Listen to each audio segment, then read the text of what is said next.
दिल्ली के सीएम अरविंद केजरीवाल ने आते ही पीएम मोदी और बीजेपी पर ऐसा अटैक किया, यकीन मानो किसी ने सोचा भी नहीं था। यहाँ तक कि केजरीवाल ने अंग्रेजों को भी पीछे छोड़ दिया। जैसे कि अंग्रेजों ने फूट डालो और राज करो की नीति अपनाई, वैसे ही अरविंद केजरीवाल ने पीएम मोदी के समर्थक, पीएम मोदी के वोटर और पीएम मोदी के पीछे भागने वाली जनता, यहाँ तक कि खुद बीजेपी के नेताओं के अंदर ही फूट डालने और भ्रम पैदा करने की कोशिश की। चलिए केजरीवाल का पूरा यह भाषण सुनते हैं। हमारी पार्टी को कुचलने में, खत्म करने में प्रधानमंत्री जी ने कोई कसर नहीं छोड़ी। एक बेहद खतरनाक मिशन चालू किया हुआ है प्रधानमंत्री जी ने, बहुत ही खतरनाक। देशवासियों को यह समझने की, अब जब मैं बोलने जा रहा हूं, समझने की जरूरत है। उस मिशन का नाम है one nation one leader.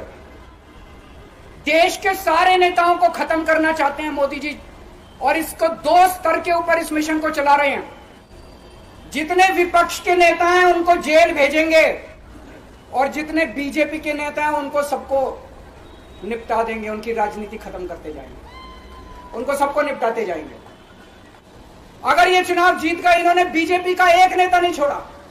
Advani ji की राजनीति खत्म कर दी इन्होंने, मुरली मनोहर जोशी की राजनीति खत्म कर दी, सुमित्रा महाजन की, शिवराज सिंह चौहान जिसने मध्य प्रदेश का चुनाव जीत के दिया इन लोगों ने, शिवराज सिंह चौहान ने उसको मुख्यमंत्री नहीं बनाया, उसकी राजनीति खत्म कर दी। वसुंधरा राजे की राजनीति खत्म कर दी इन्होंने, खट्टर साहब की राजनीति खत्म कर दी, डॉक्टर रमन सिंह की राजनीति खत्म कर दी। अब अगला किसका नंबर है? योगी आदित्यनाथ। अगर ये चुनाव जीत गए, मेरे से लिखवा लो, 2 महीने के अंदर उत्तर प्रदेश का मुख्यमंत्री बदल देंगे। योगी आदित्यनाथ की राजनीति खत्म करेंगे, उनको भी निपटा देंगे। यही तानाशाही है दोस्तों। वन नेशन वन लीडर ये चाहते हैं, एक ही तानाशाह इस देश के अंदर बचेगा, एक ही तानाशाह इस देश के अंदर बचेगा। मैं बीजेपी से पूछता हूं, आपका प्रधानमंत्री कौन होगा? आप लोग सोच रहे होंगे केजरीवाल क्या बात कर रहा है, मोदी जी होंगे। नहीं, मोदी जी अगले साल 17 सितंबर को 75 साल के हो रहे हैं। बीजेपी के अंदर मोदी जी ने 2014 में मोदी जी ने खुद ने रूल बनाया था कि बीजेपी के अंदर जो भी 75 साल का होगा उसको रिटायर कर दिया जाएगा। सबसे पहले आडवाणी जी को रिटायर किया गया, उसके बाद मुरली मनोहर जोशी जी को रिटायर किया गया, फिर सुमित्रा महाजन को रिटायर किया गया, फिर यशवंत सिन्हा को रिटायर किया गया। अब मोदी जी अगले साल 17 सितंबर को रिटायर होने वाले हैं।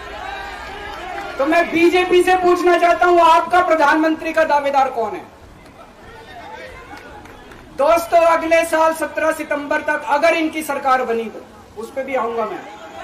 अगर इनकी सरकार बनी तो पहले अगले 2 महीने में योगी जी को निपटाएंगे ये, और उसके बाद मोदी जी के सबसे खास अमित शाह को ये प्रधानमंत्री बनाएंगे। तो मैं लोगों को, देश के लोगों को आगाह करना चाहता हूं, मोदी जी अपने लिए वोट नहीं मांग रहे। मोदी जी अमित शाह को प्रधानमंत्री बनाने के लिए वोट मांग रहे हैं।